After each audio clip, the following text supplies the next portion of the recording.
আমার নাম নুর মোহাম্মদ মামুন। আমার বাসা হচ্ছে সাধুবাড়ি। আমার বাড়ি শেরপুর থানার ভিতরেই। আমি সকাল 10টার দিকে থানায় গেছিলাম একটা কাজে। আমার এক ফ্রেন্ডের দেখার জন্য গেছিলাম। ফ্রেন্ড আমার ওই একটা টাকার বিষয়ে মামলাতে আটকে গেছে। ওনাকে দেখতে গেছিলাম। এখন দেখার জন্য তো তাতে পারমিশন নিতে হবে না? ওনাকে পারমিশন নেওয়ার জন্য এখন ওনার কাছে গেছি যে ম্যাডাম রুকসানা নাম হচ্ছে, ওনার স্যারের নাম হচ্ছে রুকসানা।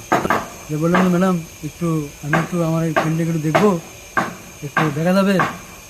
তো উনির কাছে ম্যাডাম বলার কারণে আমাকে বিভিন্ন রকমের গালাগালি, অনেক রকম অত্যাচার করছে, মানে অনেক রকমের বিভ্রান্ত করছে আমাকে।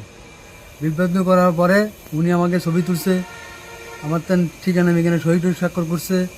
আবার ছেলে কনিষ্ঠবল দিয়ে আমাকে ওই রুমের ভিতর আটকেছে।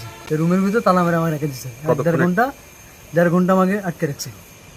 রাখার পরে আমার বড় ভাই যাওয়ার পরে সাংবাদিক পরে উনি করার পরে আমাকে ওসি স্যার করার পরে মুসলিমা দিয়া আমাকে ছেড়ে দেয়। ছেড়ে দেওয়ার পরে ওনাকে আমি আর কাছে পাই নাই, উনি ছিল না। পরে শুনলাম উনি বলে এসপি অফিসে গেছিল নাকি, তা জানি না। নাম আসলে আপনার ওনার নাম হচ্ছে রুকসানা ম্যাডাম। এই রুকসানা ম্যাডাম, আমি তো আসামি না। আমি কি আসামি? আমি গেছি একজনের দেখার জন্য গেছি। তাহলে আমি যদি আসামি হইতাম তাহলে আমি তো যেতাম না।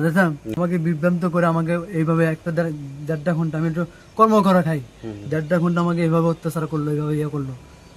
তাহলে এটা কি কোনো বিচার নাই?